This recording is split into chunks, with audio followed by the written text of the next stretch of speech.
안녕하세요. 저희 한길책 박물관에서는 2020 기류의 문학 사업의 일환으로 자연화 달력 만들기를 진행하고 있습니다. 이 체험 프로그램은 공릉천 들판의 식물 전시와 앞서 박물관 소개 영상에 등장한 3명의 작가 윌리엄 모리스, 케이트 그리너웨이, 로버트 맥킨지 스탁과 관련이 있습니다.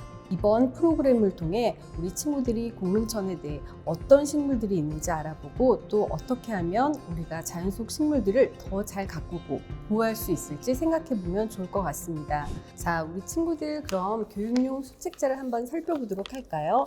우리 친구들 각 가정에 배달된 이 꾸러미를 한번 열어보도록 할게요. 자, 이 책은 이론적 배경을 설명하기 위해 만들어진 소책자인데요. 우리 친구들이 교육 영상을 보고 잘 이해가 가지 않는 부분이 있다면 이 책자를 한번 자세히 읽어보세요. 그러면 아마 많은 도움이 될 것 같습니다.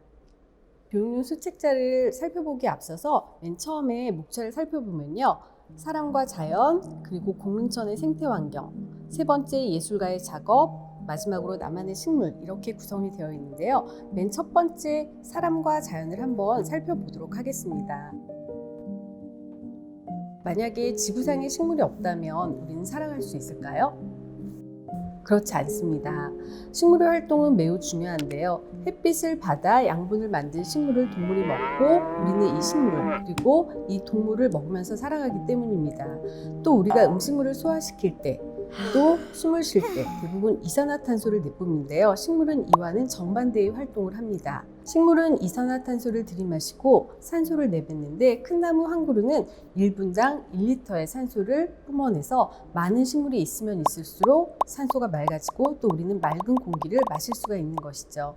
이렇듯 식물은 우리에게 양식이 될 뿐 아니라 우리가 숨을 쉴 수 있게 해주는 중요한 역할을 합니다. 두 번째, 식물은 약으로도 유용하게 쓰입니다. 옛날 사람들은 아프면 병원에 쉽게 갈 수 있었을까요? 돈이 없어 병원에 갈 수 없었던 시절, 그리고 혹은 자기가 사는 집 근처에 병원이 없어서 쉽게 갈 수 없었던 시절에 사람들은 산골 깊은 곳에 심어진 약초를 찾아 병을 치료했습니다. 혹시 우리 친구들이 알고 있는 식물 치료제로는 어떤 것들이 있나요? 열내림 약으로 쓰였던 방풍나물, 그리고 황촉귀와 질경이는 기침약으로도 쓰였고요. 소화제 대용으로 민들레가 쓰였습니다.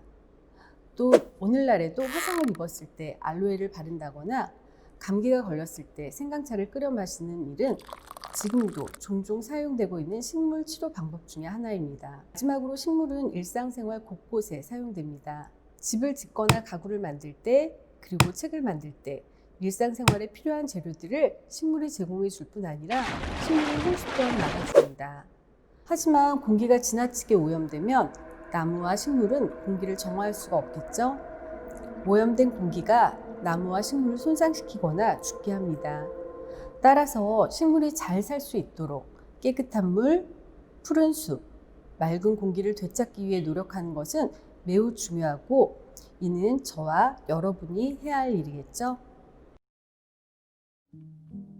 공릉천은 바로 이곳 파주 해일리에 위치한 한길책 박물관에서 불과 10여 분 거리에 있는 하천입니다. 공릉천은 파주, 고양, 양주를 지나 한강으로 합류하는데 이 공릉천 주변에는 많은 식물과 생물들이 서식하고 있어서 우리 친구들이 다양한 식물과 생물들을 관찰하기에 적합한 장소입니다. 또 자연적인 모습을 잘 간직하고 있어 벼농사 위주의 농경지로 이용되고 넓은 갈대밭이 형성되어 있습니다. 또한 다양한 식물들이 관찰되고 있고요. 특히 천연기념물 제250호인 제두루미도 관찰되고 있습니다. 자, 우리 친구들 한번 공릉천 들판에 어떤 식물들이 있는지 살펴보도록 할까요? 자, 이 소책자를 보면은 이 책자 안에 공릉천의 식물들 5가지가 소개되어 있습니다. 꽃말이, 냉이, 민들레, 제비꽃, 그리고 토끼풀이 있는데요. 자, 이 5가지에 대한 식물들을 한번 저와 함께 살펴보도록 하겠습니다. 자세히 보아야 예쁘다, 오래 보아야 사랑스럽다, 너도 그렇다. 우리 친구들 이 시를 들어본 적이 있나요? 누구나 한 번쯤 들어본 나태주 시인의 풀꽃이라는 시입니다. 무심코 길을 걷다 마주한 꽃마리의 은은한 하늘색이 마음을 평안하게 해주어서 허리를 숙이고 한참을 들여다보게 됩니다. 나를 잊지 말아요 라는 꽃말을 가진 이 식물은 봄에 어린 줄기와 잎을 데쳐서 나물로 먹거나 국을 끓여 먹으며 약으로 쓰이기도 합니다. 두 번째로 소개해드릴 식물은 냉이인데요. 추운 겨울이 지나고 봄이 왔을 때 그 꽁꽁 언 땅을 뚫고 가장 먼저 나오는 식물 중에 하나가 바로 냉이입니다. 냉이는 옆에서 보면은 맨 위에 줄기가 짧고 아래 줄기는 길어서 위에서 내려다 봤을 때 방석 모양을 하고 있습니다. 이렇게 생긴 식물을 로제트 식물이라고 하는데요. 로제트 식물의 경우에는 그 뿌리에 굉장히 많은 영양분을 가지고 있어서 추운 겨울도 쉽게 날 수 있다고 합니다. 봄색시, 당신께 모든 것을 드려요 라는 꽃말을 가지고 있습니다. 세 번째로 소개할 공릉천 들판의 식물은 민들레입니다. 식물 도감에 보면 아무 곳에서나 잘 자라서 라는 말이 있을 정도로 민들레는 굉장히 강인한 생명력을 가지고 있습니다. 민들레에게는 겨울을 나는 특별한 방법이 있는데요. 우리가 눈으로 봤을 때 민들레의 줄기는 그렇게 길지 않습니다. 불과 몇 센치에 불과하지만 실제 흙을 파보면 1m까지 그 뿌리가 자라서 긴 뿌리 안으로 많은 영양분을 가지고 있다고 합니다. 이러한 영양분을 충분히 간직한 민들레는 추운 겨울에 줄기는 다 마르고 죽더라도 그 뿌리는 강인하게 살아있기 때문에 다음 해에 다시 예쁘게 피어나는 걸 볼 수가 있습니다. 네 번째로 소개할 공릉천 들판의 식물은 제비꽃입니다. 겨울을 나러 갔던 제비가 돌아올 무렵 핀다고 해서, 그리고 그 모양과 빛깔이 제비를 닮았다고 해서 제비꽃이라는 이름이 붙여졌는데요. 우리가 흔히 볼 수 있는 보라색 제비꽃은 진실한 사랑을, 또 흰색 제비꽃은 순진무구한 사랑을, 노란색 제비꽃은 수줍은 사랑을 의미합니다. 마지막으로 소개할 공릉천 들판의 식물 다섯 번째는 토끼풀입니다. 클로버에 관련한 재미있는 이야기가 하나 있습니다. 나폴레옹이 전쟁터에 나가 싸울 때의 일인데요. 나폴레옹의 발 밑에 많은 클로버 중에 네잎 클로버가 하나 있었다고 합니다. 신기한 나폴레옹은 허리를 숙여서 그 네잎 클로버를 따려고 했는데요. 그 순간 머리 위로 총알이 지나가면서 나폴레옹의 생명을 구할 수가 있었습니다. 이때부터 네잎 클로버는 행운의 상징으로 많이 알려져 있는데요. 이런 클로버는 열을 내리거나 기침을 할 때 치료제로 사용되고 차로 끓여 먹기도 합니다.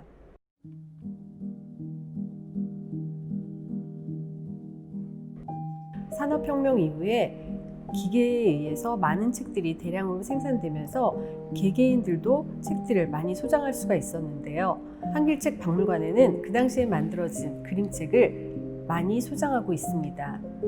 윌리엄 모리스, 케이트 그린어웨이, 그리고 로버트 맥킨지 스탁이 그 대표적인 작가인데요. 이 세 명의 작가들을 간단하게 소개해 보도록 하겠습니다. 한길책 박물관의 대표적인 작가 윌리엄 모리스는 어린 시절부터 자연을 사랑하고 그 곁에서 오랜 시간을 보낸 작가입니다. 윌리엄 모리스는 다양한 식물과 동물에서 모티브를 얻어 결국 디자인으로 표현하기에 이르렀는데요. 그의 모든 작품에는 식물에 대한 패턴이 줄을 이루고 있습니다. 케이트 그린어웨이는 영국에서 유명한 조판사의 딸로 태어나 부드럽고 섬세한 필치의 그림을 많이 그렸습니다. 케이트 그린어웨이는 당대 유명한 인쇄업자의 도움을 받아서 책을 출판하게 되는데요. 당시 9만 부 이상의 책이 팔리는 등 굉장한 성공을 이룹니다. 그녀의 그림 속 어린이들은 굉장히 주체적이면서 독립적으로 묘사되었는데요.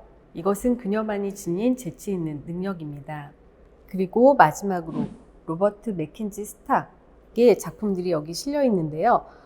이 로버트 스탁의 작품에는 직접 스탁이 손으로 채색한 31개의 도판이 실려 있습니다. 봄, 여름, 가을, 겨울꽃과 우리 식탁에서 흔히 보는 야채, 그리고 주변에서 볼 수 있는 다양한 식물과 곡물, 그리고 신기한 독초도 만나볼 수 있습니다. 로버트 스탁의 다채로운 세밀화를 따라하면서 자연을 관찰하는 능력을 다 같이 높여보도록 합시다. 자, 지금까지 살펴본 내용 우리 친구들 어렵진 않았나요? 지금까지 무심코 지나쳐 볼 수 있는 자연을 우리 친구들이 보다 세밀하게 관찰하고 관심을 기울이는 시간이 되었길 바랍니다. 또 이 시간들을 통해서 우리 친구들이 보다 자연을 사랑할 수 있는 마음을 가졌으면 좋겠는데요. 이번 공릉천 들판의 식물전이 우리 친구들에게 감수성과 창의력을 기를 수 있는 좋은 시간이 되기를 기대합니다.